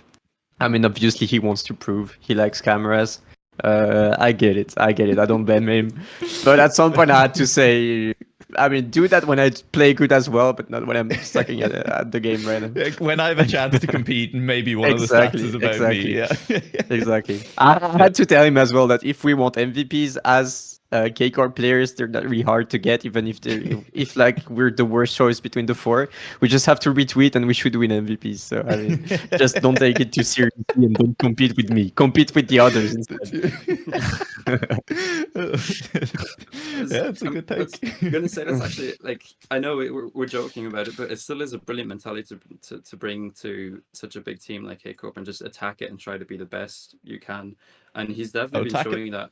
Yeah, attack it, exactly. I mean, I feel like you should have your own podcast called that. But anyway, we'll move on. Because I mean, we spoke about the pressure of coming to K Corp, and OTAC is kind of adapted to that quite quickly. Obviously, he's a proven player within the scene. You know, his performance in the previous World Cup shows that. And I think he wants to get his name, be remembered within the scene and be one of, obviously he's one of the best, but one of the best that has ever been, as most of you guys want to be. And one way to do that is with the upcoming World Cup that will be at the end of the year. And I wanted to see what your guys' thinking is towards that, and kind of, is that one of your main goals? Yeah, it truly is. We want to do good at the World Cup. It's an important tournament. I want to do good, especially for Otak. I don't have the same motivation as he does because I'm not as new in the scene, and we're not the same age neither. I mean, we just have different mindsets. But I still respect him, and I think he's super good, and he has a chance to write his name in the Trackmania books, and I'll help him to do so as much as I can. Obviously, I mean, we'll see how it goes through the year. It will be different because we'll have a break for summer. There will be Ascension in the middle. Maybe I'll be maybe I'll have even more motivation and I come back super determined to play a lot. We'll see. So far, I'm not really happy with how I play, and I'm not really willing to practice so much just because I feel almost burnt out from the two TMGL seasons. But I'm pretty sure after a break with new maps, new tournaments with more new apartment, an Ascension in the pocket as well. I don't know. I mean, no. Honestly, I mean, time will tell, but I'll try my hardest for sure, and he will as well. And I mean, I know for a fact that he's a talented player, and he will be extremely good. Because you did say before we did the quiz as well that you kind of feel that in Trackmania, when one team is good, they kind of stay good, or when one player is good, they stay good, and you can kind of look at them. But I did feel coming from stage 1 to stage 2, Solary slipped back. There was a bit of a shake-up in the field. Definitely things felt like it was a little bit more open than it was in stage 1. Did it feel that way at all as players? Did you feel that things could change? Because things have kind of settled back kind of how they were since then. Yeah, well, it's hard to tell because I think the first season was kind of an anomaly in the ranking. I don't think Sinners deserve to win all matches. I honestly, as a player, don't feel like BDS should have been that high in the tournament. I didn't feel that good to me, at least. They were good, don't get me wrong, but I mean, not to that point. I mean, there was some weird thing happening as well in the playoffs with Solary not being really ready for their first match against BDS, which gave them pretty much the free spot into the finals. And I can arguably say that G1 were better than BDS in the playoffs as well. So, I mean, to me, it felt quite like an anomaly, with all the respect I have for Afi and Aurel, of course, but that's just how I feel as a competitor and with my ego as well. It feels to me like the stage 2 reflected a bit more like the stage would be, even though I didn't play as good as I hoped. I can say as well that Gwen wasn't as good as he should be. Same goes for Mime, but there was an explanation with Elcon stopping the league as well. But I mean, I think I mean, Soulja found his space as well. It feels to me like what happened during the second stage of the league should be what's happening the next seasons as well. Being found their pace. I mean, Massa is playing better than first season. Solary is still as good. Alliance is extremely good. ITB could be great, especially if someone is replacing Elcon now because he struggled a bit. I mean, I think we have a packed league. Everyone can be good, and that's how it will go in the next seasons as well. Everyone can beat everyone, and we'll see how it goes. But I maintain that the best players in the league will stay the best. Yeah, and we won't linger on World Tour too much because it is a topic that's been discussed at length, and we'll see what will come with playoffs. But one last question I had for that before we move on to the last topic is, obviously, Elcon has just announced that he'll be taking a step back from professional play for ITB, remaining with the org for the moment. And we've spoken a lot in previous episodes about what transfers might look like within the competitive scene, because it's not necessarily something we've seen at this level in the past. Obviously people have changed teams and people have gone to different orgs, but this is very much a very official. He's taking a step back. Somebody is going to replace him. How do you think this whole sort of transfer system is going to work? And do you have any suspicions on who might actually replace Alcon in that lineup? I think I heard for the All Stars tournament it would be Evan playing for Alcon. Which I think is fair because Evan has always been motivated to play Trackmania. He's always tried to reach the very top, and I think he's a very good player as well. Maybe not to Grand League level, but close to that at least, and it's nice for him to be able to play.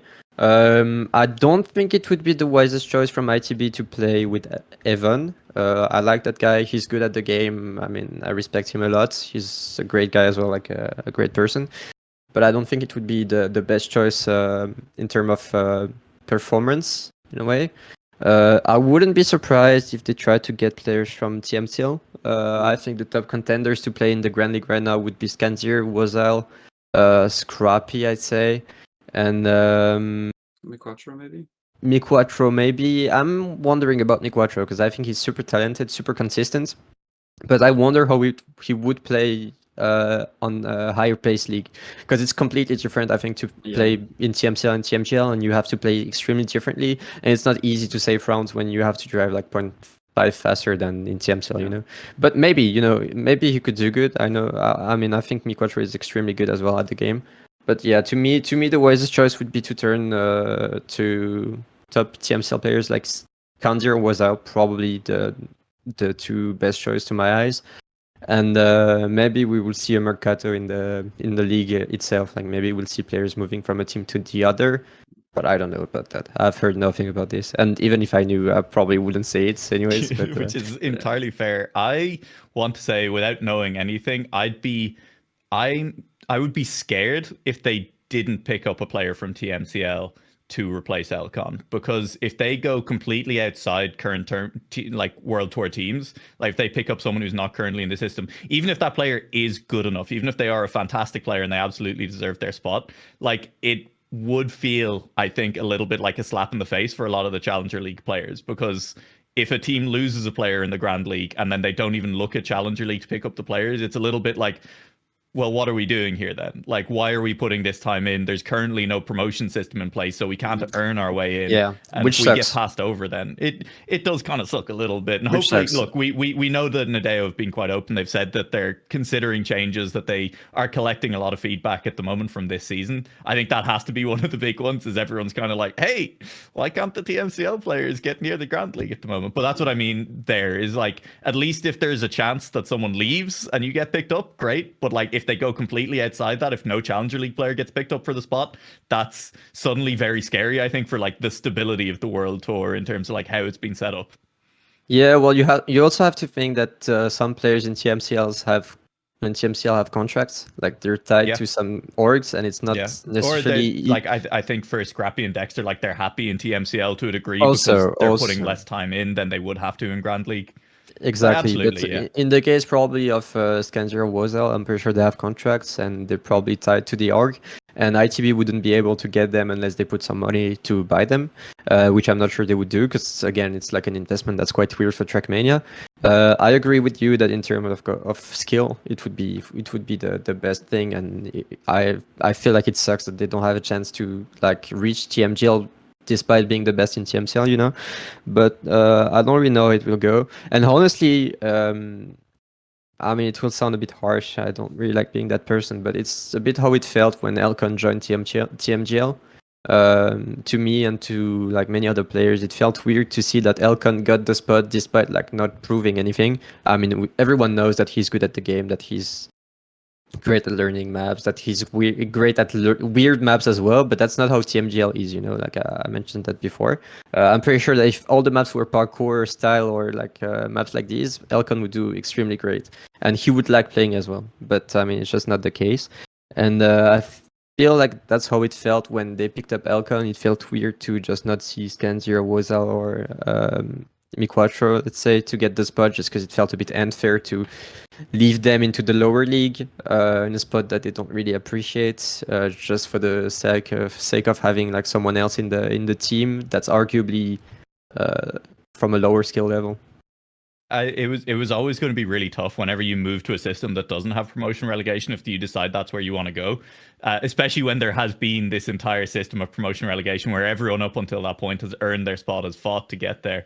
There's always going to be a first player who didn't earn that spot, right? And unfortunately for Elcon, it was him. And then even more unfortunately, it didn't go as well as maybe he would have hoped it would have went. And so I think all around, that's probably not helped him in how he's feeling in this situation. I mean, I don't really know. Yeah, I agree. I don't really know what's the real reasoning behind like him stopping playing in the league. Like there's surely his performance, but I think there's also. I mean, that's only assumption, so I don't really know. I haven't talked to him, but I'm pretty sure like he probably had expectations. He probably had some ego, like any other player that plays competitively. He probably thought he would be better than that in the league, and it would be easier to play against the top players. But the thing is, it's hard. We've seen Worker doing that in the past as well, like joining the league and stopping the next year. It's tough. It's tough, and when you don't succeed and you like keep having bad performances and just keep getting clapped by some of the players and stuff like that, it's probably hard to like live with it. I mean, I personally can talk about it myself. Like it hasn't been always easy in TMGL. So you need to have a strong mindset, and you have to like sometimes have a step back and realize that you're not that bad, and sometimes it's just the others being super good and like stuff like that.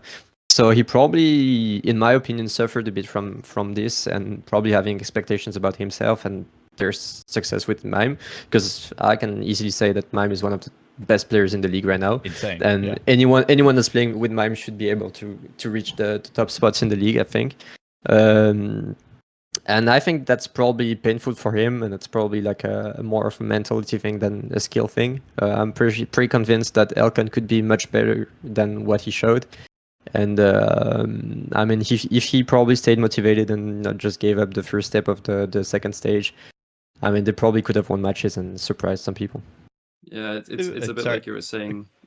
Can I just follow up on that, Babz, very quickly, just to because I'd love to go back to the dynamic in K Corp for a second as well, because it's the first season where you have teammates, right? Like if you had an off season previously, if you didn't perform as well as you wanted, you were letting yourself down, you weren't getting the results you wanted, but there wasn't someone else. And it's a change, right? Like now if you play badly, Otak isn't getting the results that he maybe deserves with how he's playing, and that's difficult. But also I'm sure there's a bit more of a support system then as well. Like if you're playing badly, you have a teammate who you can talk to about it. Yeah, I guess it all depends with the friendship you have with your teammates. I know for a fact that I'm super close with Otak. We're good friends. We like each other outside of the game as well. It's the same case with Solari. It's probably the same case with other teams, including Big, for example. But I don't know the friendship. I mean, like the relationship they have between Mime and Elka. Maybe they handle the thing differently than we would. I don't think Mime is a problem at all. I'm pretty sure Mime is a super nice guy, and he probably never blamed Elcon for playing not as good as he should. But yeah, probably there's some sort of like he was probably guilty of not playing as good as he Which would have is like hoped. very difficult, like when you feel that you're letting someone else down. But that's team sports as well, and it's not fair, but that's just how it feels, unfortunately, sometimes. Exactly, and I'm pretty sure like depending on your mentality, you just either like crumble and can't get over it, or you just start to work harder and like get your head up and try to like at least do something good in the rest of the season or the year. Yeah, that's what I was going to say, that it kind of spirals maybe because you have a bad performance, maybe your motivation lacks, and then more bad performances come, and then it's just a continuation. But anyway, all of us hope that Elcon will find his love for the game again, and will obviously, he said he'd be back to streaming and playing different competitions, and he's definitely a player we enjoy having in the community. So hopefully he'll find his love for the game back there. And I think that concludes our talk on players and your performance in World Tour. But I wanted to finish this episode just on one last topic and kind of circle back to what we were mentioning before the quiz, which is just a general look back at TM World Tour as a competitive system over the past year, and maybe also looking forward to what 2024 might bring, because TM World Tour was announced towards the end of 2022 and came into play in 2023, and I think we have a lot of praise to give to Nadeo, and we have had for the last 6 months, half a year. And I think now a lot of people are kind of looking forward to, well, okay, it's great. We've got this competitive system now. Thank you for that, but it needs to grow. And if it doesn't, it's in jeopardy. And orgs like you were saying, like K Corp or Solary, who are essential to the game's popularity, might realize that this isn't going anywhere. We're not getting anything out of it. So, in your opinion, how has this first season gone? Well, it's not over. The World Cup is still to come, but how has this first season of TM World Tour played out for you, and what kind of are your hopes going into 2024 in 6 months' time? Well, as you said, we have a lot of praise. I mean, I can thank them for the league. Like it's honestly what they did is good. Like there's a lot of progress that has been done like in the past months or years, but there's still a very long way to go. Honestly, it's not as good as what I was hoping for. We've had so many false promises at the beginning of the year. We were expecting things for pick and bans. We were expecting things for cameras. We were expecting things for clean feeds, like stuff like that. Stuff that's pretty much basic for an esport game, esport title, and it sucks to see that it's not even there. Like we're in June, and I mean, there's nothing being there. Like everything is so slow, and like it feels like they're just not trying, which sucks. It's hard to see where we'll be maybe in a 6 month time or maybe a year. Again, if they stick to what they said, it's gonna be great. But the result is that they're pretty much doing nothing. It sucks to say that. Like I'm trying to be optimistic, and I've always supported Nadeo, and I've always tried to bring positivity in what they do. I mean, I think it's important. It goes through that, like through the top players, through the streamers, like try to bring hope to pretty much everyone. But at some point, it gets hard to like justify everything, and it gets hard to like. I mean, find reasons to be hopeful. So yeah, I'm still trying to hope that everything will go well. I'm trying to hope that they will finally work on stuff. We've had the excuse that console will be out soon, so they need to work on something else, and they can't really work on the league. But now console is out. I mean, I mean, back to it. when? I mean, can you please do at least something now? I It's easy to find excuses, but please now just do something at least to improve the league. People are waiting for it. Players are waiting for it. Casters are waiting for it. Orgs are waiting for it. Like they won't wait eternally. That's for sure. And we're getting at a point where players are getting old as well. Like most of us, at least. Like people will slowly start to do something else in their life. And I'm not extremely sure about the next generation of players. There are some talented players, but let's be honest, probably not as motivated and not as I mean, they don't have played the game for as many years as us, so probably not as passionate and things like that.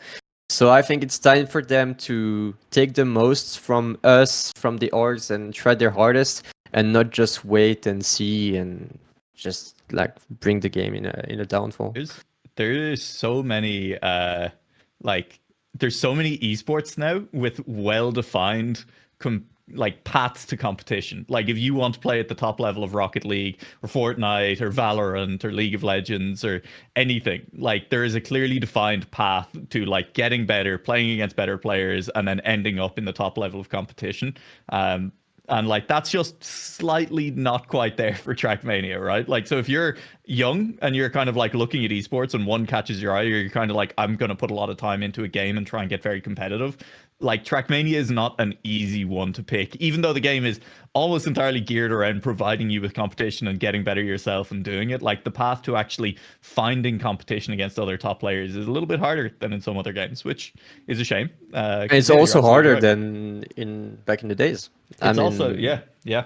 Before that, it was easier to fight the top players. Like we were playing on servers, we were playing all tournaments. Like we were pretty much everywhere. You could have played like your first hour of Trackmania and be on the same server as Carl Jr.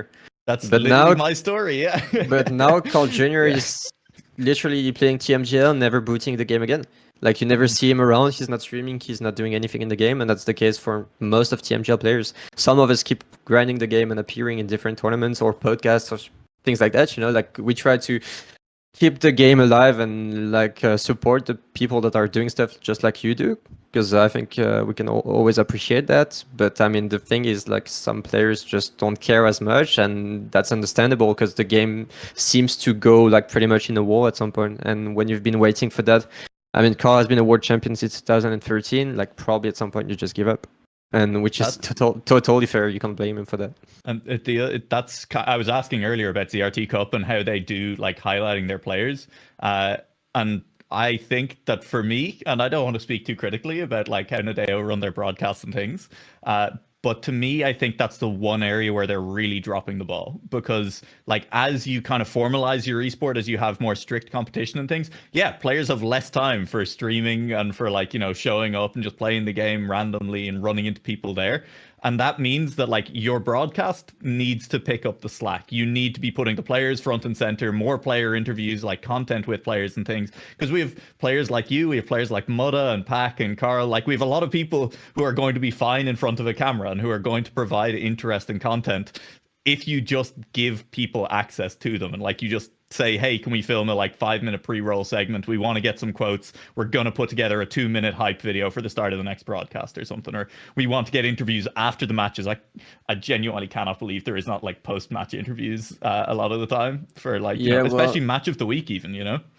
I agree. And when you watch, like, I'm usually watching CS a lot, you know, like it's probably the main game I'm following. When you watch, for example, Blast tournaments or I don't know, like ESL, you have like mini games, you have with the players, you know, you have interviews, you have like a quiz, you have pretty much everything that makes the people more interested into the people. I mean, into the players, into the game itself. Like it's just nice to see that, and it's not only like we're not only like providing a gameplay, you know, like there's more behind it. And I think you get a point when you say that it's. I mean, this is lacking in the league right now because we just. I mean, we get sent a server. Match day. Exactly. We get sent a server. We join it like at the time they say. We do pick and bans. We play the match. We leave. And then 12 out of the 16 players in the league disappear for the whole week and they come back next Sunday. And I think that sucks. I mean, again, I can't blame the players at all. Like, some of them are working on the side. If there's no one reaching out to you as well and saying like, hey, we want to do this bit of content, like, yeah, of course you're not going to just go out and create it yourself unless you really try to. Exactly. And honestly, most players are craving to have like a stable league and have like a schedule that, I mean, fits the whole year. Like we want to play the whole year. We want to make it a real job. Like even people that are working on the side, they would be happy to play Trackmania as a living. But the thing is that the salaries are pretty low. The scene is not attractive at all. We don't really see a real future right now, at least. And Nadio is not giving us enough hope to just commit into the game. I mean, I did it. Some of us did it, but. But like for players who want to break into that and like turn it into more of a job as well, you know, providing the players on an official broadcast or on like the official kind of stream, more opportunities to show off your personality means the players who are interested in doing that and maybe going into streaming afterwards or going into streaming on the side, like you give them a much better base because like people become fans of them through the league instead of just, oh, this guy drives fast, but like I wouldn't even think to check out his stream because you don't know about it, you know? I think this is where I wanted to butt in just because I was going to mention it earlier, but it's like that sort of, you've got these 8 teams in Grand League, 8 teams in Challenger League. It's an extremely exclusive club of players, only 2 players per team. And thankfully it's a duos format, otherwise there would still be 1 player per team. And you know, that goes for the exposure that you're talking about, but also what we mentioned before about the grassroots of competitive Trackmania. Like it's such an exclusive league. There's only one way to get into it. I mean, we only saw Ascent get promoted to Challenger League. That's 2 players. It's such a small change in the people who are being shown on camera. And F1 has higher turnover. Yeah, F1, and they only have 20 drivers in total. Yeah. And it led me kind of to the comparison, like as a Trackmania event organizer myself and somebody who talks to people behind the scenes. And just when we look at like Ascension that has been announced, and it's coming from obviously a third party being Zerator, and so easily it has split the priorities of the most talented players in the games and those that are at the highest tier. Like where when Bren says, you know, oh, I've stopped kind of thinking of Grand League, obviously not with those words, but you know, the Ascension is kind of a big focus, and that's not only Bren, that's a lot of players.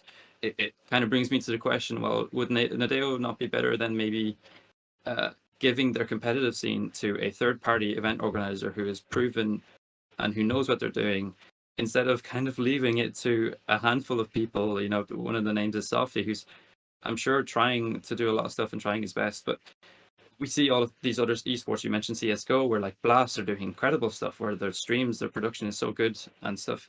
I don't know. For me, I can see a future for competitive TM if we have a third-party organizer come in. Kind of their sole focus is competitive, and it's not a group of developers who have the excuse because they're working on a console release. Like for me, that's just not taking the competitive scene serious enough. Yeah, if my advice to Nadeo, and look, whatever, is if they're going to focus on making the product better, and I'm barely going to talk about formats or anything, just like making it a more attractive tournament. I think, first of all, SRK does great work, should be probably hired full-time as an admin and actually, given a position as an admin in the game. I also think they just need to hire a broadcast manager because SRK is doing all of that on the side as well. It's not something he's done a lot of in the past. He does a good job considering, but like broadcast manager and putting all that together, putting together the things that we've talked about there, is a full-time job, and it is a difficult job, and you need to know the right people to get in as well.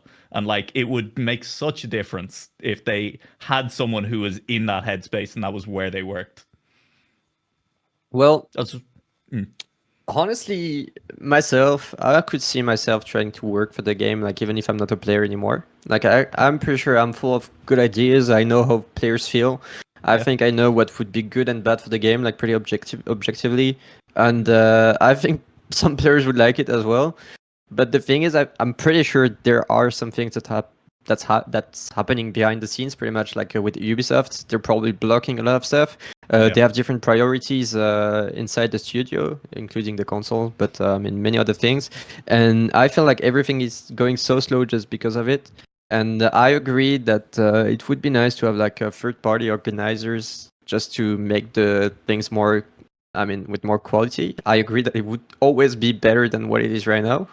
But I'm wondering if that's really what Nadeo wants. It feels to me like what Nadeo wants is to have like their own league where they have complete control over it. And pretty much what they want is that no one is, taking their spot. That's probably how it feels for the whole game in general. Like, it seems like it's their own baby and they don't want to let anyone approach it just because they feel like what they think is the best way to think and the best way to do things. Yeah. And just in my opinion on that, like, they've obviously like released it on console, which is great for attracting more players, and more players is always good for the scene. And historically, we've seen that Nadeo isn't very good at advertising their own game. Like, they've got something special, but until you're actually in the community, you don't know how special it really is. And I feel like, a console release was kind of the last step to kind of, well, now you've got a complete game which is out there. What's the next tool of advertisement that you can use to get another audience? And for me, it's still clear answer is competitive Trackmania, because so many players will get into the game through watching something that's exciting, that they're thinking, well, I'd love to try that out. And this Bren guy who had a really cool opinion before the broadcast talking to this Nualaoch guy, he's actually driving quite well, and Otak is better than him now. but yeah, no, for me, competitive should be the next priority. It should always be a priority. It's disappointing to having to say that. I just really hope that there is like a future for it, because the community deserves it so much. Like, even just us guys working on this podcast, we're not getting paid for this. We do this every week, and obviously I love having Bren on and having people on, but if the competitive side starts to die down and numbers start to go down, then we don't have that incentive anymore to do this, and I don't want it to come to that stage. I think there's one important thing that they should do, and they should hurry to do it, is, as you said, console is out, but there's nothing to do on the game. Like, you play campaign, maybe you play a bit of Royal, maybe you play Cup of the Day when you're motivated and you're able to play at 7 p.m, but you don't do more than that, and it's hard to, like, give a goal to new players. Like, okay, you got the golden medal, maybe you can get 80 if you know that 80 exists. Yeah, because most people don't know about it. Yeah. Exactly. I did love as soon as the game released on console, and there was like multiple posts on the Trackmania subreddit being like, "What's this weird green medal I just got on Track 6 or whatever?" And Exactly. You're like, Just, that's just poor way of thinking from Nadeo, to my eyes at least. I don't know why they would do that and not say that there's this medal existing. But yeah, you get it. And I think they should develop ranking. The ranked. Because it needs to be 2v2. It needs to be, there needs to be rewards. There needs to be like a real goal of playing ranked. Like, I don't know, just give out a spot to the World Cup to the best ranked duo or something like that. Like, I don't know. There's regionals right now. If you see some other games like League, for example, or even CS, if you play Face It, like if you reach the very top, you can enter FPL, then you get recognized, can enter teams right now, if you play Trackmania, you get in Master. Maybe you get Master 3. Maybe you get Track Master if you're really grinding the game. And what does it show? Absolutely nothing, because there's no top players participating in that. Like, or it's pointless. equally, and there's the whole extra issue with like, hey, maybe you're not as good, but you make it to gold, and all of a sudden there's a whole new map pack that you don't know anything about. And I know I've seen a lot of players, again, on the Trackmania subreddit, like people coming on, console players who don't know as much about the game, and or even PC players, and their understanding is that the only way to practice the maps for gold is to pay for club access to get into the club with the maps in it and then practice them there. And that is, I think, true for console, which means that there's like a €30 paywall if you want to practice the maps that you're going to run into in ranked. Which there's is so many issues, like, including this one. But like, honestly, if you make like a reward system about ranked, I mean, just a leaderboard. Let's be honest, because if you want to see a leaderboard, you go and see their name above other people. Yeah, I know. Imagine your rank one, and then just under you see TMGL players. Like that would. I mean, some people would grind just for this. Just for this. 100%. So I think it's important to have that. It's important to have rewards. It could be something pointless, like I don't know, like a special car. Honestly, I think a great reward on Trackmania that has never been done would be like a colored name. We have blank, ugly names on the game. Imagine getting rank 1 in ranked, and you are the only one with the golden name for like 3 months. I mean, just that, you can flex on the others. Yeah. I mean, it's just like stupid ideas like this that are probably not really hard to implement. And I mean, it's just like a motivation for some players to grind the game and just play and not leave the ranked being like dead 22 hours out of 24. Yep. Yeah, and that could be the same for campaign. That could be the same for pretty much everything. And I think like a lot of people, I'm kind of tired of hearing such good ideas coming from the community and just nothing coming from Nadeo, or at least that falling on deaf ears. I mean, listen, Babz, the community needs to learn how to code and then go and get a job at Nadeo and implement it themselves. Okay, that's the way to make this happen. Well, I think there's a lot of people in the community who deserve a job at Nadeo. That's true. Yeah, that's very true. Having said that, I mean, we've already run over by nearly half an hour, so I don't know if I should be thanking you or apologizing, Bren, but I think I'll do a bit of both.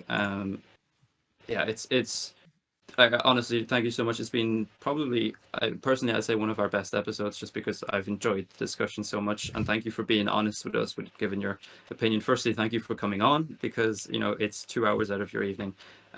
We're extremely appreciative of it. Wait! I just received a message from Softy. I'm banned from TMGL. Oh no! Oh, what's it? I've just gotten a message from SRK. I'm not being invited back to the Challenger League broadcast. Don't worry, guys. I'll create a tournament and invite you guys to do it anyway. No worries. All right. Do you have any last things you want to say after such a packed episode that we've had? Well, I appreciate you inviting me, of course. Like, it was super nice. I enjoyed talking. I didn't see like the time flew, so it was enjoyable. The topic was nice. The quiz, well, it was dog shit because I lost. But, this is the only time I will ever say it after I win a quiz. I'm pretty sure it was rigged in my favor. That last question was absolute nonsense. Nah. No, but honestly, it was just a fun time. I hope you enjoyed my company as well. I hope you learned a few things as well, and I hope it's interested, like the people watching as well. But it was nice. Thank you. Yeah, absolutely. I had a great time. Yeah, Babz, thank you as well. And thank you to everyone who has tuned in. I'll echo what Babz said. Thanks very much for coming on, Bren. We hope we didn't get you in trouble, but I'm sure it'll be fine. Should be fine. Should be okay. Either way. Babz, hit everyone with the links and stuff like that, I guess. Yeah, I mean, before I do, I just want to say personally, that this is anybody who knows me behind the scenes and who's known me for a little while knows that this is a small little dream come true, being able to talk with Bren, because I've been a popular supporter of you for the last like 2 years. Thank you. Even after we did the announcement, I had some of my French friends just messaging me out of nowhere, like, "What the hell? Like, you're gonna talk to Bren?" But anyway, thank you so much for coming on. Anybody who wants to check out Bren's socials, you've got his Twitter right underneath his name on the screen. There's the Twitch where he's streaming currently, the Ascension training, everything like that. A few little announcements, not even announcement. I just wanted to give a shout out to the Author Time podcast, which is run by TMA, because I finally managed to catch a live episode earlier this week. It was really damn good. I'm not a mapper, but I really enjoyed it myself. A shout out to Oso, who runs that side of it as well. So a little bit of inter-podcast appreciation. But yeah, I think that's all we have time for. It's been 2 hours long. It's been 2 hours, brilliant 2 hours. I really enjoyed it. I hope everyone at home has too. And yeah, we've got more of this to come every single week, every single Wednesday evening, unless said otherwise. Yeah, we're going to close it out. Thank you ever so much, Bren, for coming on. It was a real pleasure. Nualaoch for hosting it with me, everybody for watching. And yeah, we'll see you guys very soon. Oui, bisous les gars. Au revoir, merci. Merci les gars.